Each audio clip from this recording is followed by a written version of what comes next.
మొదటి 3 వచనాలు చదువుకుంటే అండి, 64వ అధ్యాయం యెషయా. గగనమును చీల్చుకొని నీవు దిగివచ్చేదవు గాక, నీ సన్నిధిని పర్వతములు తత్తరిల్లును గాక.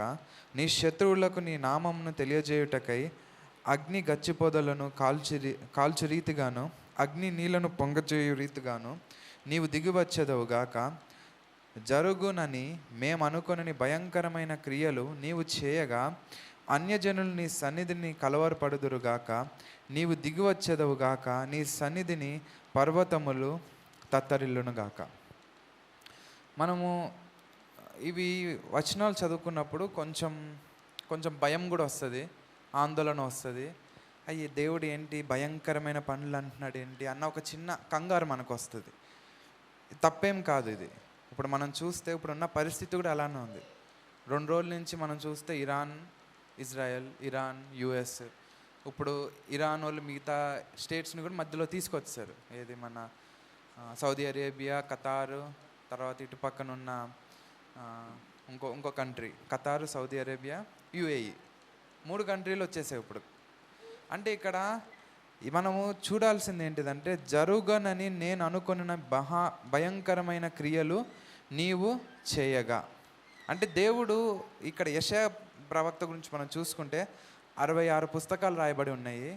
విచిత్రం ఏంటంటే 39 పుస్తకాలు, 27 పుస్తకాలు, 39 పుస్తకాలన్నీ ఒక రకంగా రాయబడి ఉన్నాయి. ఇప్పటికీ ఏంటిదంటే చాలామంది అనేది ఏంటిదంటే, ఈ యెషయా గ్రంథము 2 వ్యక్తులు రాశారు, ఒక యెషయా రాయలేదు, 2 యెషయాలు రాశారు. అవి 2 కలిపి యెషయా గ్రంథంగా పెట్టారనే వాదన కూడా చాలామంది దగ్గర ఉంది. ఎందుకంటే 40 అధ్యాయం నుంచి 66 అధ్యాయాల వరకు చూసుకుంటే క్రీస్తుని గురించిన, లిటరల్లీ చెప్పాలంటే కొత్త నిబంధన అని చెప్పచ్చు. క్రీస్తు తర్వాత జరిగినవే రాయబడ్డాయి, యెషయా రాయడానికి ఆస్కారం లేదు అన్న వాదన మనం వినొచ్చు. అంటే మనం ఇక్కడ చూస్తే 40 అధ్యాయంలో కూడా చూస్తే ఒక్కసారి ఆ మాట చూసుకుందాం. 40 అధ్యాయంలో 39 వరకు, 38వ అధ్యాయం హిజ్కియా వరకు 39 రాజుల దగ్గర ఆపేసి 40 అధ్యాయం వచ్చేసరికి ఒక్కసారిగా మొత్తం డిఫరెంట్ అయిపోతుంది అంతా. ఏమంటున్నాడంటే, మీ దేవుడు సెలవిచ్చిన మాట ఏదనగా, నా జనులను ఓదార్చుడి, యెరూషలేముతో ప్రేమగా మాట్లాడుడి, ఆమె యుద్ధకాలం సమాప్తి అయ్యని చెప్పుకుంటూ 3వ అధ్యాయంలో ఆలకించుడి, అడవిలో ఒకడు ప్రకటించుచున్నాడు, ఎట్లనగా అరణ్యంలో యెహోవాకు మార్గము సిద్ధపరచుడి, ఎడారిలో మా దేవుని రాజ్య మార్గం సరళము చేయుడి, ప్రతి లోయయు ఎత్తును చేయవలని. ఎవరండి మాటలు పలికింది? మత్తయి, మార్కు, లూకా, యోహాన్లో చూసుకుంటే బాప్తిసం ఇచ్చి యోహాను పలికిన మాటలు ఇవి. కిందకు వచ్చి చూసుకుంటే ఇక్కడ ఏమంటున్నంటే, నేనేమి ప్రకటించునని మరి ఒకడు అడుగుచున్న 6వ వచనంలో, ఆలకించుడి, ప్రకటించుమని ఒకడు ఆజ్ఞ ఇచ్చున్నాడు. నేనేమి ప్రకటించునని మరి ఒకడు అడుగుచున్నాడు. సర్వ శరీరులు గడ్డి అయి ఉన్నారు, వారి అందమంతయు అడవి పువ్వు వలె ఉన్నది. యెహోవా తన శ్వాసము దాని మీద ఊదగా గడ్డి ఎండును, పువ్వు వాడును, నిశ్చయంగా జనులు గడ్డి వంటి వారే అని చెబుతూ కిందకు వచ్చి 10వ వచనంలో, ఇదిగో తన బాహువే తన పక్షంను ఏలుచుండగా, ప్రభువుకు యెహోవా తానే శక్తి సంపన్నుడై వచ్చును, ఆయన ఇచ్చు బహుమానము ఆయన యొద్దనున్నది, ఆయన చేయు ప్రతీకారం ఆయనకు ముందుగా నడుచున్నది. 10వ వచనంలో ఏమంటున్నాడండి, ఆయన పక్షముగా తన బాహువే ఏలుచుందంట. ప్రభువుకు యెహోవా తానే శక్తి సంపన్నుడై వచ్చును, ఆయన ఇచ్చు బహుమానము ఆయన యొద్దనే ఉన్నది. అంటే ఇవన్నీ చూసుకుంటే సెట్టింగ్ అనమాట. మెస్సయ్య రాకకు యెషయా ప్రవక్త రాస్తున్నాడు. మొదట స్వరం వినిపిస్తుంది, ఏమని? ఎడారిలో ఒక అతను అరుస్తున్నాడు, ప్రభువుకు యెహోవా మార్గము సిద్ధపరచుడి, బాప్తిసం ఇచ్చి యోహాను. కింద యెషయా ఏమంటున్నాడంటే, ఎవరి మార్గం సిద్ధపరుస్తున్నాడంటే, ప్రభువుకు యెహోవా తానే శక్తి సంపన్నుడై మన దగ్గరకు వస్తున్నాడు. యెషయా ప్రవక్త చెప్పేదంటే, సాక్షాత్తు యెహోవా దేవుడే మన మధ్యలోకి రాబోతున్నాడు, ఆయన ఇచ్చు బహుమానము ఆయన యొద్దనే ఉన్నది. మనము కీర్తనలో చూసుకోవచ్చు, ఏమని ఉంటుంది అక్కడ? కుమారుడు యెహోవా ఇచ్చు బహుమానం. మనం యోహాను పత్రిక చూస్తున్నాం, యోహాను గ్రంథము చూస్తున్నాము, యోహాను సువార్త చూస్తున్నాము. అందులో కూడా ఏముంది? ఆది అందు వాక్యం ఉండెను, వాక్యము దేవుని యొద్ద ఉండెను. ఇక్కడ అదే మాట రాయబడి ఉంది. ఏంటిది? ఆయన ఇచ్చు బహుమానము ఆయన యొద్ద ఉన్నది. ఆయన ఇచ్చు కుమారుడు ఎవరి దగ్గర ఉన్నాడు? ఆయన దగ్గర ఉన్నాడు. శక్తి సంపన్నుడై ఆయన కిందకు రాబోతున్నాడు. అని చెబుతూ వచ్చేవాడు అంటే ఎవరైతే ఈ లోకానికి రాబోతున్నాడో ఆయన చేసే పనులు చూడండి. 12 నుంచి చూసుకుంటే, తన పుడిసెట్టులో జలములు కొలిచిన వాడెవడు, జేనతో ఆకాశం కొల చూచిన వాడెవడు, భూమిలోని మన్ను కొలపాత్రలో ఉంచిన వాడెవడు, త్రాసులో పర్వతములు తూచిన వాడెవడు, తునికి చేత కొండలను తూచిన వాడెవడు, యెహోవా ఆత్మకు నేర్పిన వాడెవడు, ఆయనకు మంత్రి అయి ఆయనకు బోధించిన వాడెవడు, ఎవని యొద్ద ఆయన ఆలోచన అడిగాను. అంటే ఎంత విచిత్రంగా ఉన్నాయి చూడండి మాటలు. ఇక్కడ ఒక వ్యక్తి వస్తున్నాడంట కిందకి.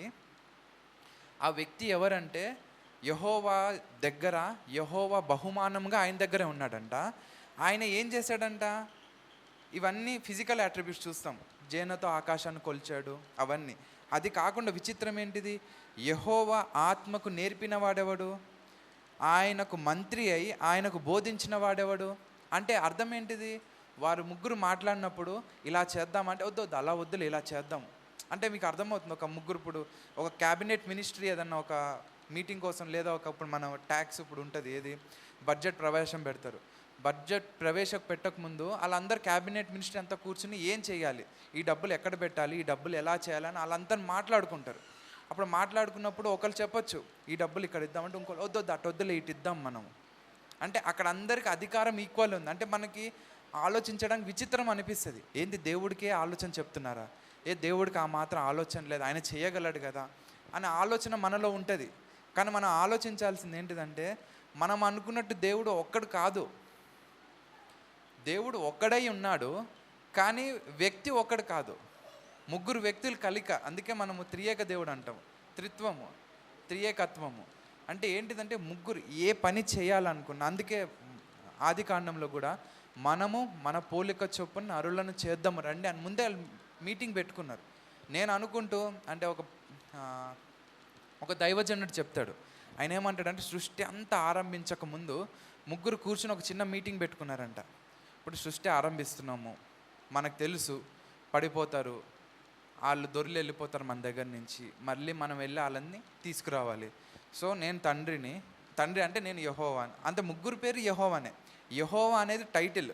యెహోవా దేవుడు, యేసు ప్రభు వారు, పరిశుద్ధాత్మ అనుకోవడానికి లేదు, ముగ్గురు యెహోవానే. అందుకే మన ఆది కాండంలో కూడా సొదొమ గొమొర్రా మీద అగ్ని గంధకములు పడినప్పుడు అక్కడ ఏమని రాయబడి ఉంటుందంటే, అబ్రహాము పక్కన యెహోవా దేవుడు ఉన్నాడు, యెహోవా ప్రార్థన చేయగా ఆకాశము నుండి యెహోవా దగ్గర నుంచి అగ్ని గంధకములు కింద పడినట్టు. ఒకే చోట ఇద్దరు యెహోవాలు కనిపిస్తారు మనకు అక్కడ. అంటే ఇక్కడ యెహోవా అనేది ఒక టైటిల్. ఆ టైటిల్ ఎవరికి ఉండడానికి వీల్లేరు, ఈ ముగ్గురికే ఉంటుంది. యెహోవా ఆత్మకి, యేసు ప్రభు వారికి, తండ్రి అయిన దేవుడికి, కుమారునికి, పరిశుద్ధాత్ముడికి, యెహోవాకి తండ్రికి తప్ప యెహోవా అనే టైటిల్ ఎవరికి సమము కాదు. అయితే ఇక్కడ మనం జ్ఞాపకం చేసుకోవాల్సింది ఏంటంటే, ముగ్గురు ఒక మీటింగ్ వేసుకున్నారు. సరే నేను వెళ్ళాలా, యేసు ప్రభు వారు నువ్వు వెళ్తావా, యేసు ప్రభు వారిగా తండ్రి అయిన నేను వెళ్ళాలా, యేసు ప్రభు వారిగా కుమారుడైన నువ్వు వెళ్తావా, లేకపోతే యేసు ప్రభు వారు పరిశుద్ధాత్ముడు నువ్వు వెళ్తావు. ముగ్గురు ఒక మీటింగ్ వేసుకుని ఉంటారు.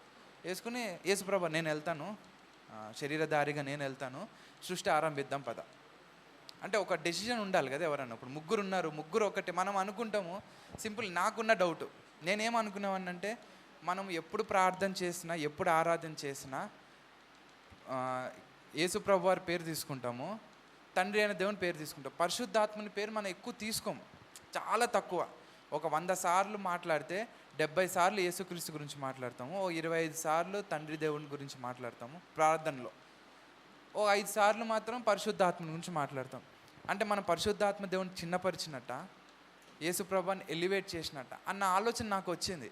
వచ్చినప్పుడు ఒక దైవజనుని అడిగాను నేను. ఆయన అడిగినప్పుడు ఆయన ఏమన్నాడంటే, వారు ముగ్గురు ఒక్కటేనయ్యా, మనకి ముగ్గురు వ్యక్తులే కరెక్టే, కానీ ముగ్గురు ఒక తత్వంలో ఉన్నవాళ్ళు. నువ్వు యెహోవా పేరట స్తుతించినప్పుడు ముగ్గురికి ఆ ఘనత వెళ్తుంది, యేసు ప్రభు వారి పేరట స్తుతించినప్పుడు ముగ్గురికి ఆ ఘనత వెళ్తారు. వారిలో వారికి ఈగోలు ఉండవు. అంటే నన్ను తక్కువ చేశారు, నన్ను హెచ్చు చేశారు అన్నది ఉండదు వాళ్ళ ముగ్గురులో. ముగ్గురు ఒకటే. అందుకే అద్వితీయ దేవుడు అంటారు. అంటే ఒకరిని పొగిడి ఇంకొకరిని పొగడడానికి ఆస్కారం లేదు. ముగ్గురులో ఎవరినన్నా ఒకరిని పొగిడితే ముగ్గురిని పొగిడినట్టే. మన సువార్తల్లో కూడా చూస్తే చాలా చోట్ల ఎలా అంటే, యేసు ప్రభు వారు ఏమంటారని, నా ప్రాణాన్ని నేనే పెడుతున్నాను, తిరిగి నేనే లేపుతాను అని చెప్పింది ఉంటుంది. పరిశుద్ధాత్ముడు యేసు ప్రభువాన్ని లేపినట్టు రాయబడి ఉంటుంది. యెహోవా తండ్రి అయిన దేవుడు క్రీస్తుని లేపినట్టు రాయబడి ఉంటుంది. అంటే ఒక్కటే కార్యము ముగ్గురు వ్యక్తులు చేసినట్టు రాయబడి ఉంటుంది. ఎందుకంటే ఒక వ్యక్తి చేస్తే ముగ్గురు చేసినట్టు అది మనం జ్ఞాపకం అయితే టాపిక్ సైడ్లోకి వెళ్తున్నాం, క్షమించాలి. ఇక్కడ మనం జ్ఞాపకం చేసుకోవాల్సింది ఏంటిదంటే, యెషయా ప్రవక్త ఒక వ్యక్తిని పరిచయం చేస్తున్నాడు యూదులకి లేదా ఇశ్రాయేళ్ళకి. ఏమని పరిచయం చేస్తున్నాడంటే, ఫస్ట్ ఒక వ్యక్తి రాబోతున్నాడు, ప్రకటిస్తాడు ఎడారిలో. అతని వెంట ఇంకో వ్యక్తి రాబోతున్నాడు. ఆ వ్యక్తి ఎవరో కాదు, సాక్షాత్ దేవుని దగ్గర, దేవుని బహుమానంగా ఆయన దగ్గర ఉన్నాడు. ఆయన ఎంతటి వాడంటే యెహోవాకు సలహా ఇచ్చిన వాడు ఆయనే, యెహోవాకు మంత్రిగా ఉన్నవాడు ఆయనే, యెహోవా ఆత్మ కూర్చుని మాట్లాడి డిస్కస్ చేసుకుని ఒక సొల్యూషన్ తీసుకొచ్చిన వాడు ఆయనే. అంతటి మహామహోగ్రుడు దేవుడు కిందకి ఒక శరీరధారిగా, చెప్పాలంటే ఒక పనికిమాలిన వాడుగా, ఒక దరిద్రుడుగా కిందకు వచ్చి చనిపోయి మన కొరకు ఒక ఏర్పాటు, ఒక నిబంధన చేసి నిర్గమం ఏర్పరిచి తిరిగి వెళ్ళాడు. 64వ అధ్యాయంలో ఇక్కడికి వచ్చేసరికి రెండో రాకడలో ఆయన వచ్చే ఆ భీకరమైన స్వరూపం గురించి యెషయా ప్రవక్త రాస్తున్నాడు. మనము 40 అధ్యాయం నుంచి మీరు మామూలుగా ఇంటికి వెళ్ళిన తర్వాత ఒకవేళ ఈ 40 రోజుల్లో చదవాలని ఆశ ఉన్నప్పుడు మీరు చదవని పోల్చుకోండి.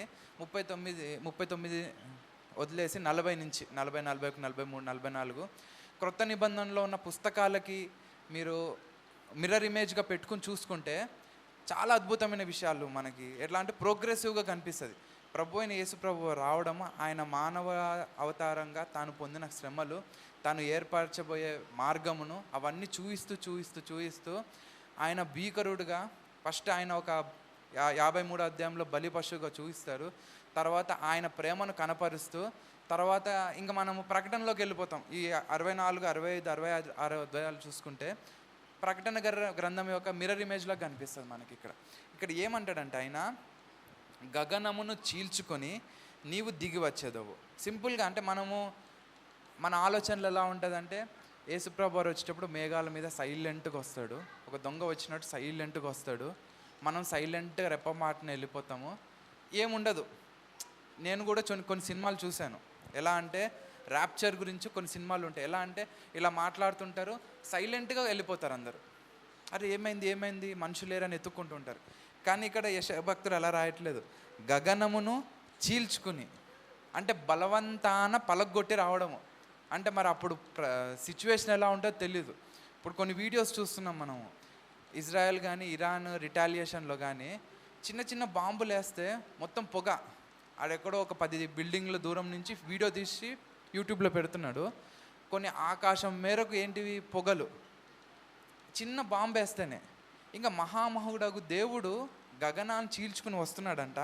కింద ఏమవుతుంది, నీ సన్నిధిని, గగనమును చీల్చుకుని వస్తున్నప్పుడు నీ సన్నిధిని పర్వతములో తత్తరిల్లునుగాక. ఆయన వచ్చేస్తుంటే ఏమవుతుంది, సింపుల్గా ఉండట్లే, సైలెంట్గా ఉండదు, భూమి వణికిపోతుంటుందంట, పర్వతాలు పగిలిపోతుంటాయి. ఇంకా కింద చూసుకుంటే నీ శత్రువులు నీ నామం తెలియజేయటానికి అగ్ని గచ్చపొదులను కాల్చు రీతిగాను, అగ్ని నీళ్లను పొంగజేయ రీతిగాను దిగి వచ్చేదో. అంటే ఆయన వచ్చేటప్పుడు ఎలా ఉంటుందంట, అగ్ని నీళ్లను పొంగజేయ రీతిగా.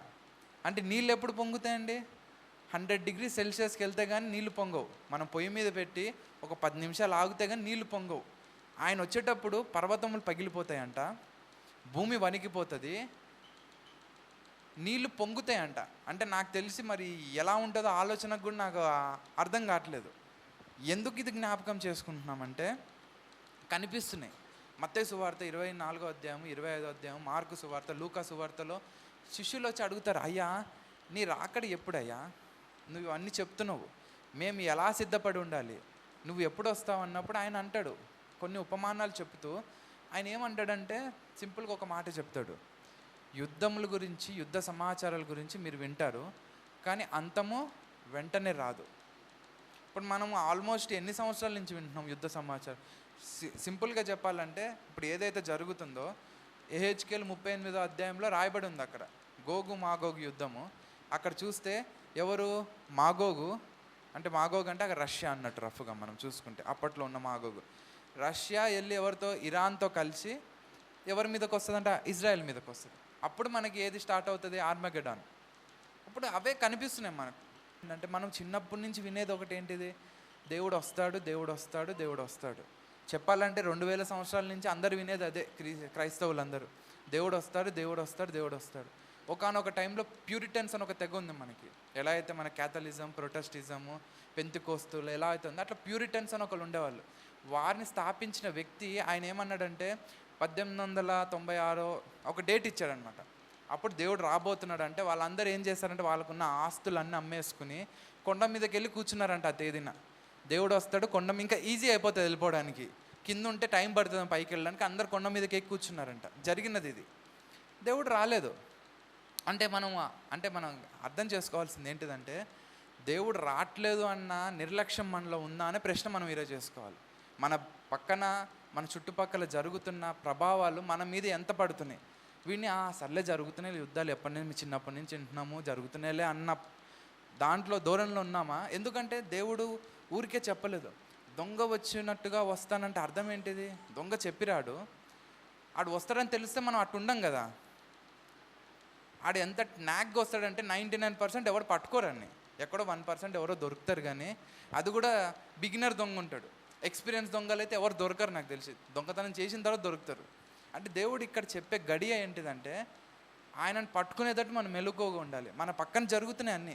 అప్పుడు తెలియదండి ఇశ్రాయేల్లో ఉన్న శాస్త్రులు, పరిసయ్యులకు తెలియదంటారా యేసుప్రభు వారు వచ్చి చెప్తున్న మాటలు, ఆయన చేస్తున్న అద్భుత కార్యాలు? నికోదేము సన్హెద్రి సభలో ఒక వ్యక్తి, ఆయన వచ్చి ముఖాముఖిగా దేవునితో కూర్చొని మాట్లాడతాడు. ఏమని? నాకు అర్థం కావట్లేదు, నేను ప్రయత్నిస్తున్నాను అర్థం చేసుకోవడానికి, నేను మరలా మా తల్లి గర్భంలోకి ఎలా వెళ్తాను, నేను వెళ్ళలేను కదా. అంటే నువ్వు నిజమే చెప్తున్నావు, కానీ గాలి ఒక చోటు నుంచి ఇంకో చోటుకి వచ్చి వెళ్ళిపోతుంది. అలాగే దేవుని కార్యాలు అలానే ఉంటాయి. మారు మనసు పొందాలి. నువ్వు మళ్ళీ తిరిగి తల్లి గర్భంలో వెళ్ళాల్సిన అవసరం లేదు, నువ్వు మారు మనసు పొందాలి. మనం ఇంకెక్కడ చూడం నికోదేము, దేవుడు చనిపోయిన తర్వాత కనిపిస్తాడు. తన సేవలో ఎక్కడ కనిపించాడు మళ్ళీ నికోదేము. అంటే బహిరంగంగా రాలేకపోయాడు. ఎందుకు? మేబీ తనున్న పొజిషన్లో అవ్వచ్చు, తనకున్న ఏమంటారు అది, ఆ పెద్దగా ఉన్నాడు కదా సన్హెద్రి పెద్ద, ప్రొఫెషనల్ బ్యారియర్ అవ్వచ్చు, పొలిటికల్ బ్యారియర్ అవ్వచ్చు, రోమా ప్రభుత్వానికి ఎదురుగా వెళ్ళాల్సి వస్తుందేమో. ఇప్పుడు ఏంటిది ఏమన్నా ఆలోచిస్తుండొచ్చు, యూదుల యొక్క గౌరవం నేను కాపాడాలి, ఇప్పుడు నేను వెళ్తే నా కుటుంబాన్ని ఎక్కడ పెట్టాలి. సన్హెద్రి సభలోకి వెళ్ళాడంటే కనీసం 50 నుంచి 60 ఏళ్ళు ఉండుంటాయి నాకు తెలిసి. ఒక పెద్ద స్థానంలో ఉన్నాడు కాబట్టి బాగా ఎక్స్పీరియన్స్.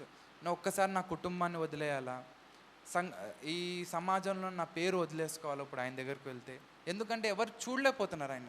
ఈయనకు అర్థమైంది ఆ విషయం, కానీ ఆయనను వెంబడించలేకపోయాడు.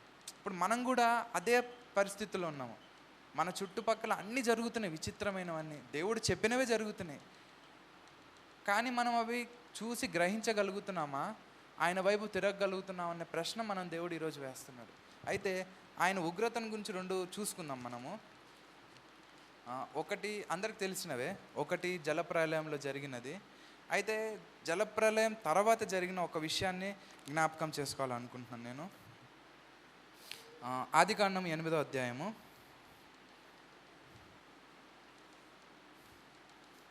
అందరు తీసినట్టయితే నేను చదువుతాను. ఆదికాండం 8వ అధ్యాయము 3వ వచనము. ఆదికాండం 8వ అధ్యాయం 3వ వచనము. అప్పుడు నీళ్లు భూమి మీద నుండి క్రమక్రమముగా తీసిపోచుండెను. 150 దినములైన తరువాత నీళ్లు తగ్గిపోగా 7వ నెల 17వ దినమున ఓడ అరారతు కొండ మీద నిలిచాను. అందరికీ నోవాహ స్టోరీ తెలియని వారు నాకు తెలిసి ఎవరు లేరు. దేవుడు కోపం వచ్చింది, జలప్రయాణం రప్పించాడు. జలప్రలయం కూడా ఒక భీకరంగా వచ్చింది. ఎవరు నాకు తెలిసి అప్పటికి వర్షాలు లేవు. అక్కడ ఏమని రాయబడి ఉంటుందంటే భూమిలో నుంచి ఆవిరి పైకి లేచి పొలాలను తడిపినట్టు ఉంటుంది, అంతేగాని ఆకాశం నుంచి నీటి బిందువు పడినట్టు ఎక్కడ లేదు. ఇక్కడ 6వ అధ్యాయం 7వ అధ్యాయంలో మనం చూసుకుంటే పైనుంచి వర్షము, కింద భూమిలో ఉన్న అగాధ జలంలో నీళ్లు విడవబడ్డాయి. మొదటిసారి అది ఎవరు చూడలేదు, మొదటిసారి జరిగింది. కానీ విచిత్రం ఏంటంటే అంతా అయిపోయింది, వరదలో చాలామంది కొట్టుకుపోయి చనిపోయారు. అంతా అయిపోయిన తర్వాత ఇక్కడ ఏమని రాయబడిందంటే 4వ వచనంలో 7వ నెల 17వ దినమున ఓడ అరారతు కొండ మీద నిలిచాను.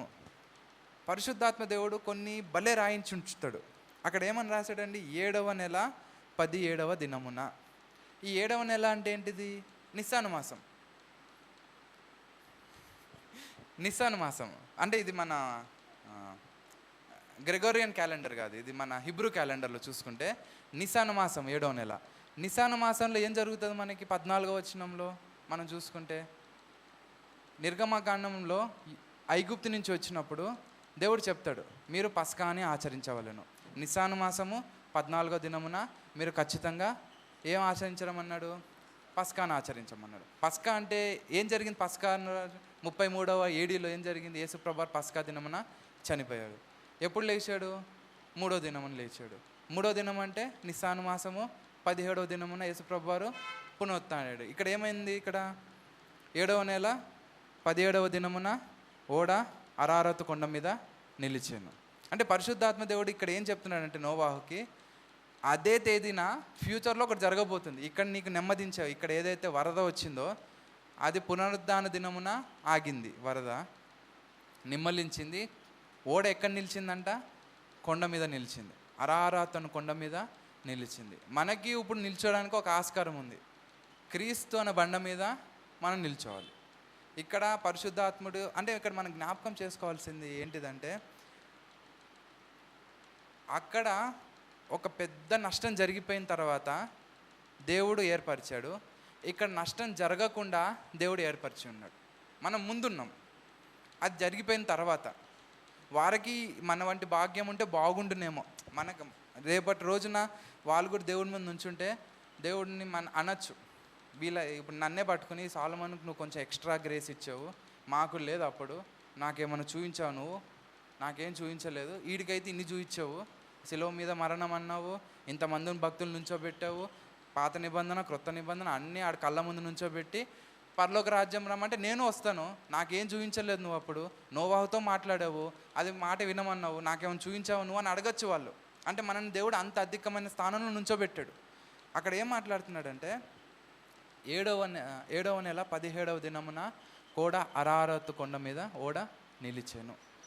మనం ఈరోజు ఎక్కడ నిలబడి ఉన్నాము? క్రీస్తు పునరుద్ధానం మీద నిలబడి ఉన్నామా లేదా అన్న ప్రశ్న మనం వేసుకోవాలి. రెండవది చూసుకుంటే ఆదికాండము 16వ అధ్యాయము 3వ వచనం, నేను చదువుతాను అందా తీసినట్టయితే. ఆదికాండం 19వ అధ్యాయం 3వ వచనం. అయినను అతడు మిక్కిలి బలవంతము చేసినప్పుడు వారు అతని తట్టు తిరిగి అతని ఇంట ప్రవేశించిరి.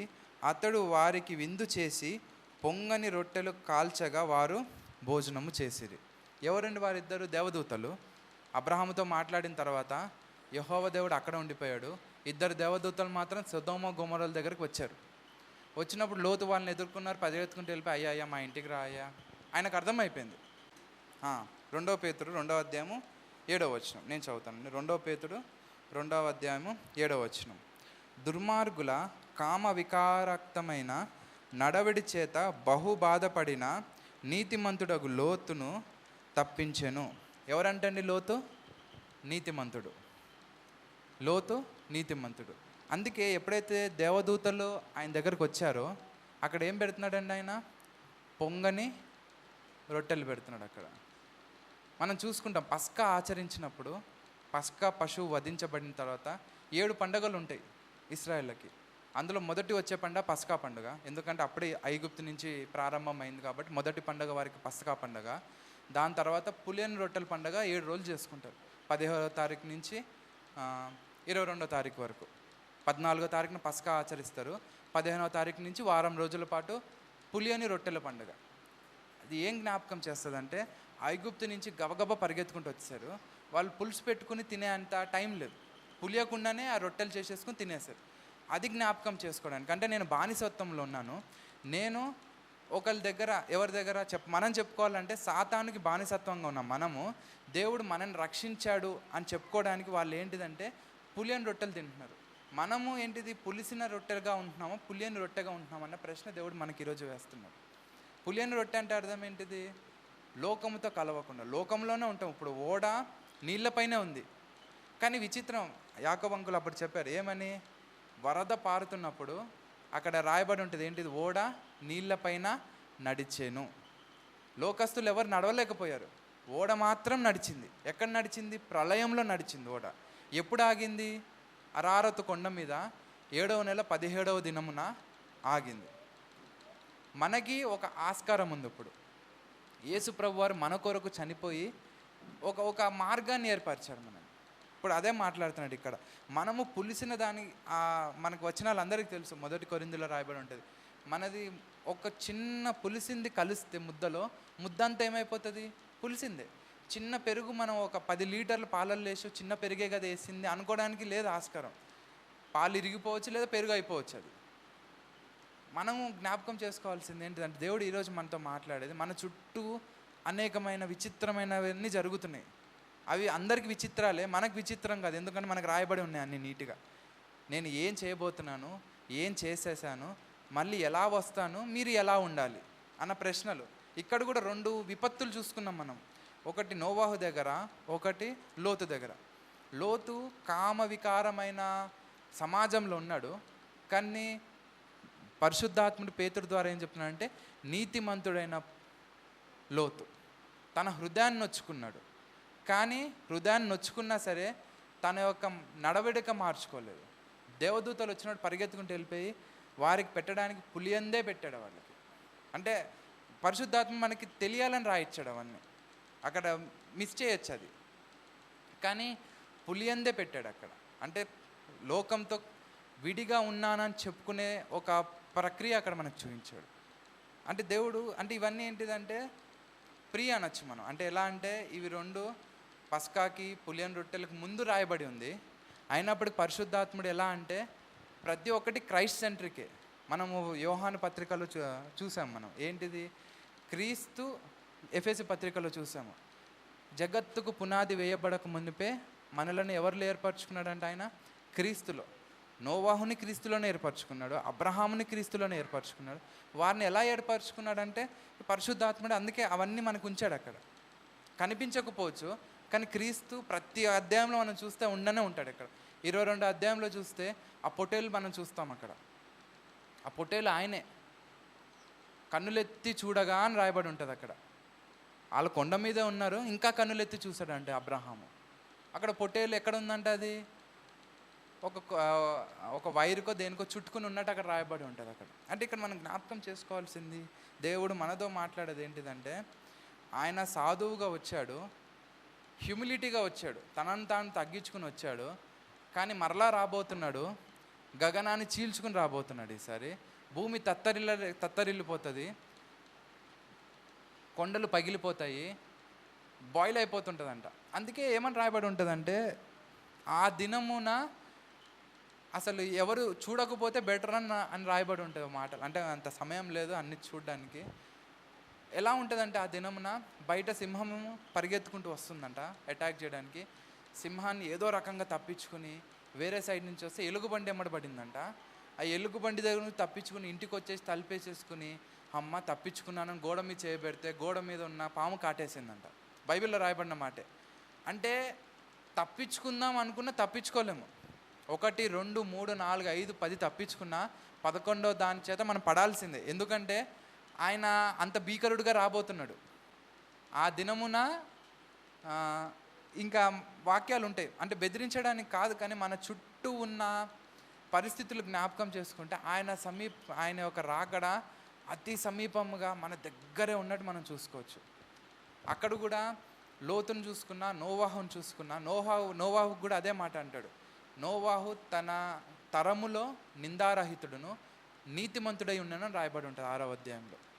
లోతు కూడా నీతిమంతుడే, తన హృదయాన్ని నొచ్చుకున్నాడే తప్ప దేవుని పట్ల వ్యతిరేకంగా మాట్లాడినట్టు లేదు. వాళ్ళిద్దరు దేన్ని జయించారు? అప్పట్లో ఉన్న గొప్ప ప్రళయాన్ని జయించారు.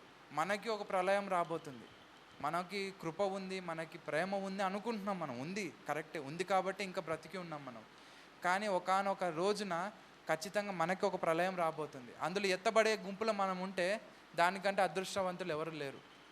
అందుకే యెషయా భక్తుడు మరలా జ్ఞాపకం చేసేది ఏంటిదంటే 3వ వచనంలో, జరుగనని నేను అనుకోనని భయంకరమైన క్రియలు నీవు చేయగా అన్యజనులు నీ సన్నిధి కలవరపడుదురుగాక, నీవు దిగి వచ్చేదవుగాక, నీ సన్నిధిని పర్వతములు తత్తరిల్లునుగాక.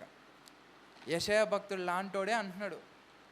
6వ అధ్యాయంలో దేవుని దర్శనం చూసిన వ్యక్తి, అంటే దేవుణ్ణి ఆల్రెడీ మహిమలో చూసిన ఆయన ఏమంటున్నాడంటే, నిన్ను చూశాను, నేను నీ ఆరాధన నేను చూశాను, నీ ఉన్న స్థలాన్ని నేను చూశాను, కానీ నువ్వు చేయగలవు అని నువ్వు చెప్తున్న కార్యాలు నేను చూస్తుంటే నేనే అవి జరుగుతాయంటే నేను నమ్మలేకపోతున్నాను అంటున్నాడు ఆయన. మనకేం తెలీదు, అంటే మనం ఇంకెలా ఊహించుకోవాలంటే మనకు అది భయం వచ్చేస్తుంది. ఇది జ్ఞాపకం చేసుకుంటే హబక్కూకు గ్రంథం జ్ఞాపకం వస్తుంది. హబక్కూకు కూడా అంతే, దేవుణ్ణి ప్రశ్నిస్తాడు, ఏందయ్యా నీకు కనిపించట్లేదా? యూదులు ఇశ్రాయేలు అందరూ చెత్తగా చేస్తున్నారు, నీ ఆజ్ఞను పాటించట్లేదు, నీ ధర్మశాస్త్రంని పాటించట్లేదు, ఎవడికి ఇష్టం వచ్చినట్టు ఎవడికి తోచినట్టు అది చేసుకుంటూ వెళ్ళిపోతున్నారు. నీ కళ్ళు గుడ్డివైపోయినాయా? నీకు కనిపించట్లేదా? నువ్వు తీర్పు తీర్చావు వీళ్ళకి. ప్రవక్త కోపం వచ్చేసింది. ఎందుకు కోపం వచ్చింది? సిమిలర్గా చూసుకుంటే యేసుప్రభు వారికి కూడా ఆ మందిరంలోకి వచ్చినప్పుడు ఏమొచ్చేసింది? కోపం వచ్చేసింది. బల్లలు ఇసిరేస్తాడు, కొర్రదా తీసుకుని అన్నిటిని తోలేస్తాడు. ఇది నా తండ్రి ఇల్లు అనుకుంటే మీరు దొంగలు గుహ చేస్తున్నారు. సిమిలర్గా హబక్కూకు కూడా అంతే, యెరూషలేములో చూశాడో లేకపోతే బయట అన్యాయం జరుగుతున్నప్పుడు చూశాడు తెలియదు, కానీ కోపం వచ్చేసింది. దేవుని దగ్గరికి వెళ్ళిపోయి ఉన్నది ఉన్నట్టు చెప్పేశాడు. మనం ఎప్పుడు అది నేర్చుకోవాలి. దేవుని దగ్గర మన కోపం ఉందా, కోపంగానే మాట్లాడాలి. బాధగా ఉందా, బాధగానే మాట్లాడండి. ఆనందంగా ఉందా, ఆనందంగానే మాట్లాడాలి. లోపల కోపాన్ని పెట్టుకుని దేవా నీకు వందనాలు అంటే ఎవరి దగ్గర యాక్టింగ్ చేసినట్టు మనము? అంతే కదా, దేవుడి దగ్గర యాక్టింగ్ చేయగలము మనము? చేయలేం కదా. అంటే దేవుడు చెప్పేది, అంటే ఇక్కడ యెషయా కూడా హబక్కూకు అదే అంటాడు, ఇంకెన్నాళ్ళు ఉంటావయ్యా నువ్వు? నాకు తెలుసు నువ్వు దేవుడు శాంతమూర్తి అని తెలుసు నాకు, కానీ ఇంకెన్నాళ్ళు? చూసావు నా అన్యాయం ఎంత జరుగుతుందో. అప్పుడు హబక్కూకు అంటాడు, మైండ్ బ్లాక్ అయిపోతుంది హబక్కూకి, నువ్వు చూడు అదిగో నేను వాళ్ళని తీసుకొస్తున్నాను, బబులోను నీళ్ళని తీసుకొస్తున్నాను, నువ్వేం కంగారు పడకు, నేను చూస్తున్నాను, కానీ శాంతంగా ఉన్నాను, వచ్చేస్తుంది వాళ్ళకి. ఎమ్మటి కాళ్ళ మీద పడిపోతాడు హబక్కూకు, అయ్యా అంత పని చేయకు నువ్వు, నేను దొంగని, నన్ను చంపడానికి నువ్వు గజ దొంగని తీసుకొస్తున్నావు. అంటే మీకు అర్థం అవ్వడానికి చెప్తున్నా, నేను ఒక మర్డర్ చేశాను, కానీ నన్ను స్పాట్లో పెట్టడానికి నువ్వు ఒక అసాసినేట్ని, అంటే ఒక 100 మర్డర్లు చేసిన తీసుకొస్తున్నావు నా మీదకి. అది అన్యాయం. అంటే ఇందాకేమన్నాడు, ఇక్కడ అన్యాయం నువ్వు చూస్తున్నావు అంటున్నాడు, ఇప్పుడు దేవుడు చెప్పినామంటే ఇది అన్యాయం అయ్యా అంటున్నాడు. కానీ దేవుడు అన్నాడు, ఏమన్నాడు, నేను చెప్పింది జరుగుతుంది, నువ్వు నిజంగా వాళ్ళ పట్ల నీకు ఇష్టం ఉంటే నువ్వు వెళ్ళి పెద్ద అక్షరాలతో ఇట్లా బ్యానర్లతో పెద్ద అక్షరాలతో రాయి, గుర్రం మీద వెళ్ళేవాడుకు చదివేదంటూ తీర్పు రాబోతున్నదని రాయి అంటే ఆయన వెళ్ళి రాశాడు. అంటే ఇక్కడ మనం జ్ఞాపకం చేసుకోవాల్సింది ఏంటిదంటే, దేవుడు ఎంత మహాకృప గలవాడో ఆయనలో అంత పరిశుద్ధత కూడా ఉంది. 2000 సంవత్సరాల క్రితం ఆయన వచ్చినప్పుడు పరిశుద్ధతను వదిలేసి మహిమను వదిలేసి కేవలం మానవుడిగా దిగి వచ్చాడు. ఇప్పుడు అదే పరిశుద్ధతను అదే మహిమను వేసుకుని వస్తున్నాడు. మనము జాగ్రత్తగా ఉన్నామా లేదా? ఆ గడియలో ఉన్నప్పుడు మనం ఎత్తబడని గుంపులో ఉంటే మన పరిస్థితి ఏంటిది అన్నీ తెలిసిన తర్వాత, ఒక సామెత ఉంటుంది కదా, 7 సముద్రాలు ఇది మురిగుంట్లో పడి చనిపోయిందంట. ఎట్లుంటుంది? ఒలింపిక్ గోల్డ్ మెడల్ తెచ్చి ఎదురుగున్న డ్రైనేజ్లో పడి చచ్చిపోయిందంటే ఎట్లుంటుంది? వినడానికి ఎలా ఉంటుంది? అలా ఉండకూడదు మనం. నా అంతటి నేను చూసుకుంటే నాకు ఊహ తెలిసింది నేను చదివా అంటే ఒక 10-15 సంవత్సరాలు, లేదా నేను బాప్తిజం తీసుకున్న దగ్గర నుంచి 20 సంవత్సరాలు నా ఎక్స్పీరియన్స్ అనుకుంటే, దానికి నా దగ్గర ఉన్న ప్రతిఫలం ఏంటిది? ఆ 20 సంవత్సరాల ఎక్స్పీరియన్స్ ఫౌండేషన్ ఎలా ఉంది నాది అన్న ప్రశ్న. మన చుట్టూ ఉన్న వారి ఫౌండేషన్ ఎలా ఉంది? దేవుడు ఈరోజు మనతో సూటిగా మాట్లాడే ప్రశ్న అది. ఏంటిదంటే, నేను గగనము చీల్చుకొని రాబోతున్నాను, పర్వతాలు పగిలిపోతాయి, నీళ్ళు ఉప్పొంగుతాయి. అంటే నాకు తెలిసి మరి భూమిలో నుంచి స్ప్రింగ్స్ బయటకు వస్తుంటాయేమో, హాట్ వాటర్. మనకు తెలుసు కదా, వాల్కన్ ఎరప్ట్ అయినప్పుడు కానీ లేకపోతే హాట్ స్ప్రింగ్స్ ఎక్కడ పడితే ఇంక అక్కడ అంతే వాల్కన్ ఎరప్షన్స్, భూమిలు పగిలిపోతుంటాయి, లోపల నుంచి హాట్ స్ప్రింగ్స్ వాటర్. బయట ఉండలేము, లోపల ఉండలేము. ఎందుకు? భూకంపాలు వచ్చేస్తుంటాయి. లోపల ఉంటే మీద పడిపోతాయి, బయటకు వచ్చి ఉంటేనే వేడి నీళ్ళు బయటకు వస్తుంటాయి. ఎలా ఉంటుంది మన పరిస్థితి విడబడి ఉంటే? అది ఊహించడానికి కూడా మనకి అర్థం కాదు. ఎందుకు? అన్నీ తెలిసి మళ్ళీ తెలియక చేస్తున్నామంటే అయ్యా ఏందయ్యా అనొచ్చు. అన్నీ తెలిసి అలా ఉండవలసిన పరిస్థితి ఉన్నవారిని మనం తీసుకురావాల్సింది, అగ్నిలో నుంచి లాగాలి. మనం వాళ్ళని లాగకుండా మనం అదే పరిస్థితిలో ఉంటున్నామా అన్న ప్రశ్న మనం వేసుకోవాలి. దేవుడు ఈరోజు మనతో మాట్లాడేది అదే. జరుగనని మేము అనుకోనని భయంకరమైన క్రియలు నువ్వు చేయగా, కావాలని చేసే దేవుడు కాదు ఆయన. కాకపోతే ఏంటిదంటే పరిశుద్ధుడు ఆయన కొన్ని నియమ నిబంధనలు ఉంటాయి. ఉదాహరణకు చూసుకుంటే లేవియాకాండంలో, సంఖ్యాకాండంలో దేవుడు క్లియర్గా చెప్తాడు, ప్రత్యక్ష గుడారంలోని అతి పరిశుద్ధ స్థలములో ఏదైతే మందసం పెట్టబడి ఉంటుందో దానికి 2 మోతకర్రలు ఉంటాయి. ప్రధాన యాజకుడు ఆ అడ్డు తెర తీసి దాని మీద కప్పేయాలి, చూడకూడదు. ఇప్పుడు ఇలా ఉంటుంది మందసం అనుకోండి, ఇక్కడ అడ్డు తెర ఉంటుంది. ప్రధాన యాజకుడు అడ్డు తెర తీసేసి అటువైపు నుంచి మందసాన్ని అలా కప్పేసేయాలి, అతను కూడా చూడకూడదు. అది కప్పేస్తే ఇక్కడ ఒక 2 రింగ్స్ ఉంటాయి, ఇలా కింద ఇక్కడ 2 రింగ్స్, అక్కడ 2 రింగ్స్.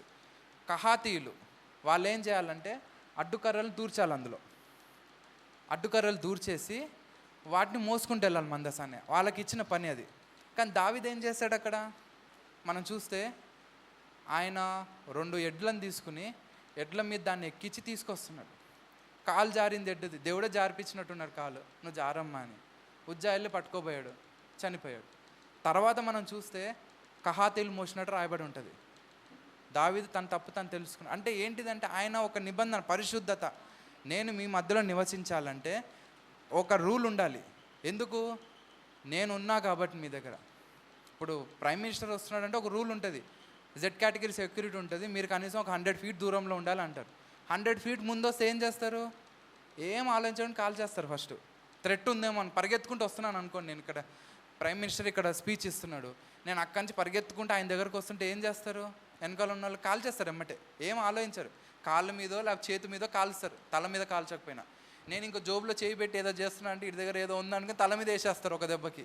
అంటే మనం ఇహలోకంలో ఉన్న ఒక చిన్న వ్యక్తికి అంత ప్రాధాన్యత ఇచ్చినప్పుడు, పరిశుద్ధమైన దేవుడు మన మధ్యలో ఉన్నాడు అంటే ఆయన దగ్గర మనం ఎలా ఉండాలి? పరిశుద్ధత. ఇప్పుడు అదే పరిశుద్ధత తీసుకుని గగనాన్ని చీల్చుకుని వస్తున్నాడు ఆయన. అందుకే భూమి తట్టుకోలేకపోతుంది. భూమిలోకి ఇంతకు ముందు వచ్చినప్పుడు ఆ పరిశుద్ధతను తీసుకుని రాలేదు ఆయన. 2-3 సార్లు ఆ పరిశుద్ధత వచ్చినట్టు మనం చూస్తాం రూపాంతర కొండ దగ్గర, అక్కడ భూమి అదిరినని రాయబడి ఉంటుంది. తర్వాత బాప్తిజం తీసుకుని బయటకు వచ్చినప్పుడు మహాశబ్దం, థండరస్ వాయిస్ అని ఉంటుంది. అందరూ భయపడిపోయారంట అక్కడ, ఏంది ఆ శబ్దం ఏంటిదని. అంటే కొన్నిసార్లు ఆ మచ్చుక చూపించాడు అంతే దేవుడు. ఆ సీనాయి పర్వతం మీద దిగి వచ్చినప్పుడు ఏమనుందండి అక్కడ? అగ్ని, మొత్తము భూమి భూకంపం వచ్చేసింది, మొత్తం అదిరిపోయింది భూమి. అక్కడ అది రాయబడి ఉంది కదండి, సీనాయి పర్వతం దగ్గర దేవుడు దిగి వచ్చినప్పుడు. మోషే వెళ్ళి దిగి వస్తున్నప్పుడు వెళ్తూ చూడలేపారు, మోషేని చూడలేపారంట వాళ్ళు. ఆయన కొన్ని క్షణాలు, కొన్ని గంటలు ఆయన దగ్గర ఉండి ముఖాముఖిగా కూడా చూడలేదు, వెనుక భాగము కొన్ని క్షణాలు చూశాడు ఆయన. ఆ క్షణాలను ఆయన దిగి వస్తుంటే వీళ్ళు చూడలేకపోయారంట, ఆయన మూసేసుకున్నాడు ముఖాన్ని. అంటే ఇక్కడ మనం జ్ఞాపకం చేసుకోవాల్సిన, దేవుడు మనతో మాట్లాడేది ఏంటిదంటే, పరిశుద్ధమైన దేవుడు మన మధ్యలో వస్తే మనం పరిశుద్ధంగా ఉండాలి. అందుకే మత్తయిలో అంటాడు, ఆయన వచ్చినప్పుడు ఆయన ముందు శక్తి గలవారమని మనం ఉండాలి. శక్తి ఎలా ఉంటుంది? పరిశుద్ధాత్ముడు మనకు శక్తినిస్తేనే మనకు శక్తి పొందుకోగలం. సో ఈరోజు దేవుడు మన ముందు ఉంచిన ప్రశ్న ఒకటే, ఈరోజు దేవుడు వస్తే ఆ శక్తి నీలో ఉందా అనే ప్రశ్న దేవుడు మనకి వేస్తున్నాడు. నాకు వేసాడు. ఆ యుద్ధాల గురించి చూసుకున్నప్పుడు ఒక్కసారి నాలో ఆ భయం వచ్చింది, అరే ఇప్పుడు దేవుడు వస్తే నేను ఎత్తబడతానా అన్న భయం వచ్చింది. అది మనలో ఉందా లేదా అనే ప్రశ్న దేవుడు నాకు వేసాడు, అది మీతో జ్ఞాపకం చేసుకుంటున్నాను. దేవుడి చిన్న వాక్యం దీవించును గాక.